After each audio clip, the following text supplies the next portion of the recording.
Reagan said, I'm Terry Leverett, and as far as preparation goes, I've been living this life. I first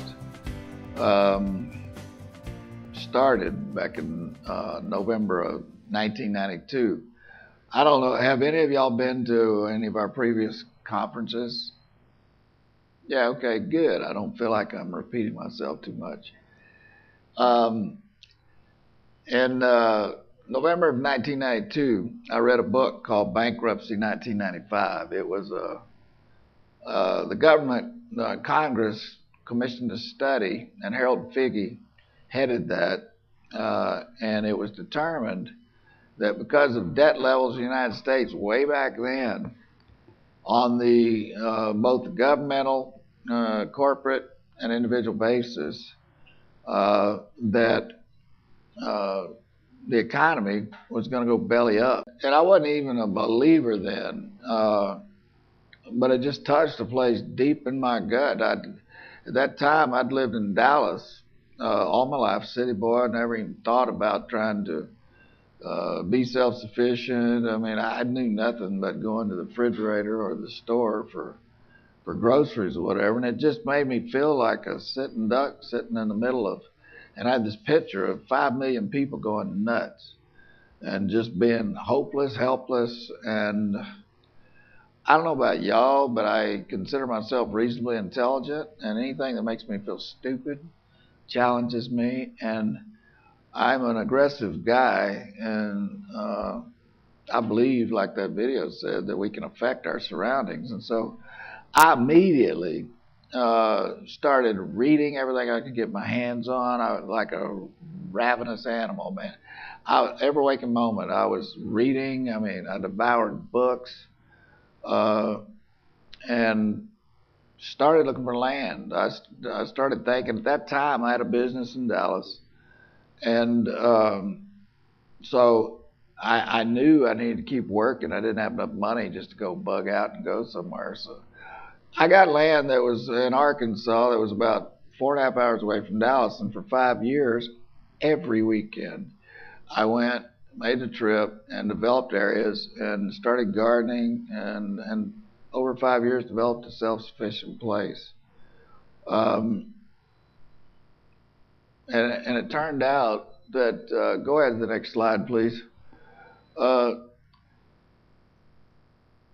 As it turned out, we ended up on 300 acres. Go to the next slide, please. Yeah, okay, this is the picture. We started with a 23-acre place, and then we ended up on 300 acres, and we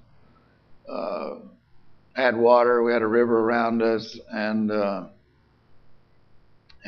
grew all our own food. Had animals. We just lived a self-sufficient life. We had power and backup batteries and enough fuel to last 2 years. And what we developed was made decisions and actually prayed and asked the Lord what my window was to build from, and developed an attitude that I was going to have supplies, tools, equipment, everything needed to sustain 20 people for 2 years.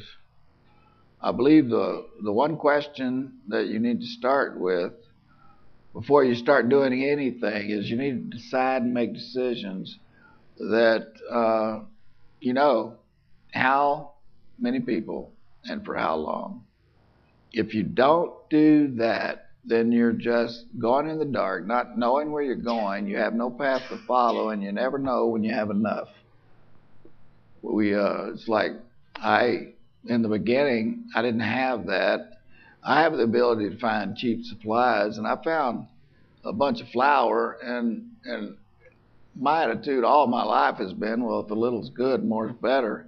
I bought 6,000 pounds of flour. Didn't know what to do with it, where I was going with it, how long it would last or anything. And of course it went bad on me. So, but I don't know, something in me had some satisfaction. Hey, I got a bunch of stuff. But I mean, how many people for how long? It puts limits on it, but it also lets you know when you have enough. So anyway, like the video said, it's hard to know. Uh, it's hard to find any good news out there. And just to put a little bit of value on the times that we're in and the opportunities we have right now, the Lord told me on August 22nd of last year, he told me several things. He said in the next 12 months there'll be two shakings. I know we've seen one major shaking in Japan. I think we still have another one coming. I think in the next just short while, I think we're going to see something in our country. He said that the opportunity, the grace over cheap land would be that long-term low-rate interest loans would go away. I think we're right at the end of that. He also said that we would have a view in our country of what civil unrest looks like.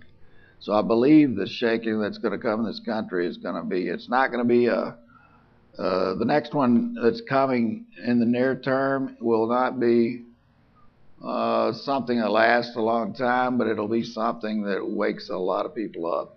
Because the Lord told me that people's heads will definitely be turned towards preparation. We're really not seeing the true beginning of that yet. A lot of people need a hard push. But in February of 2009, me and my prayer team, we asked the Lord. I was feeling a little bit of urgency at that point to start storing up. I mean, I've always had some, but I meant start seriously storing up in new levels for the end time push. And so we asked the Lord, is it time to start filling the areas that we have to start storing seriously? And he says no. He says 2009, 2010, and the first half of 2011 is not time to fill storehouses, it's time to acquire them. Third quarter of 2011 is time to fill the storehouses, and fourth quarter we would start walking out our mission. And for those of you who don't know me, I don't have enough time to go into it, but since 2001 I've been called to the Lord said I'd have many warehouses and a fleet of trucks and be feeding nations in his name. That has been the tracks laid before me that I've been operating under since 2001.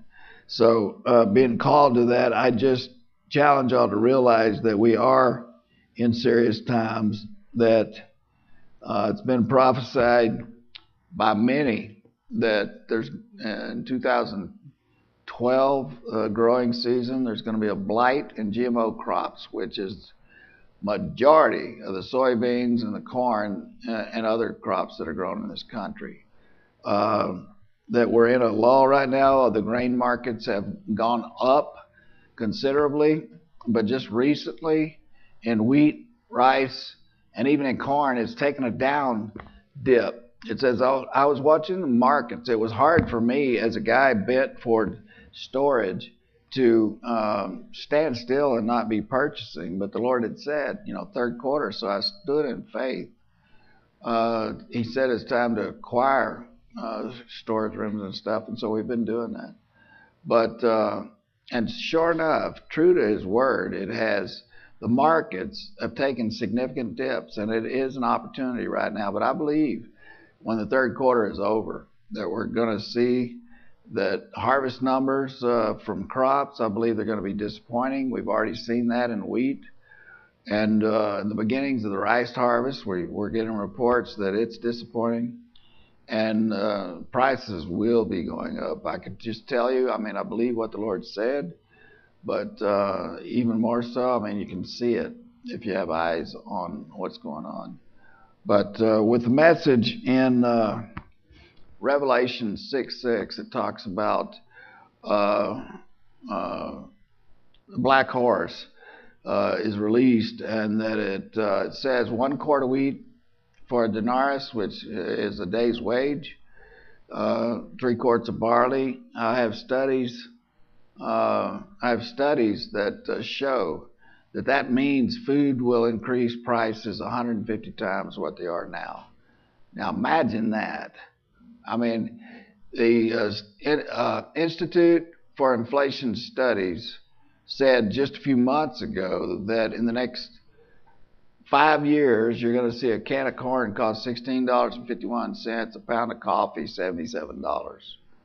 All this kind of stuff just makes it relevant with disasters and all that aside. It just makes it relevant to take advantage of the opportunities we have before us. We have opportunities right now. I mean, I can get canned vegetables. I mean, you can see those back there in the back that I have. I get them, a lot of things discounted, but those in particular, I mean, they're a good example. I mean, we can get canned corn for 60 cents a can. I mean, and there's like 20-something different things represented back there to give you examples that we buy things by the pallets and make them available. So it's just really a good opportunity right now to be preparing. I'm sorry I haven't gone along my notes here, but moving right along, I want to emphasize the importance of how many people for how long. Once you do that and you make lists of what you consume, it's simple to start in on the planning process. You just take your list of what it takes to keep you going. You prioritize it. My suggestion is start with water. The only thing I might put above that is if you have life-threatening conditions that you have to have prescriptions, then I might consider that above water, but you start with water. Then you just increase. You start with 3-day window, then 3 weeks, then 3 months and beyond. The current time that the Lord has me on is on a personal level is I'm to prepare for 10 people for 3.5 years. So we've worked up to that level. Now, a lot of times in starting the process, you don't know what you don't know, so you really don't have even the right questions, much less the answers. So you just start with how many for how long, build a list of what you consume, and then start writing down questions. Start writing down questions. And you develop an intelligent list. Keep your questions basic. Most people try to get too complicated. You need to find out the simple answers first and then build from there. Even if you don't have money, to start taking action. I totally encourage you. Anybody can do things. I know wisdom is knowledge applied, and that in the times of inactivity where you don't have the money to do anything, you can read.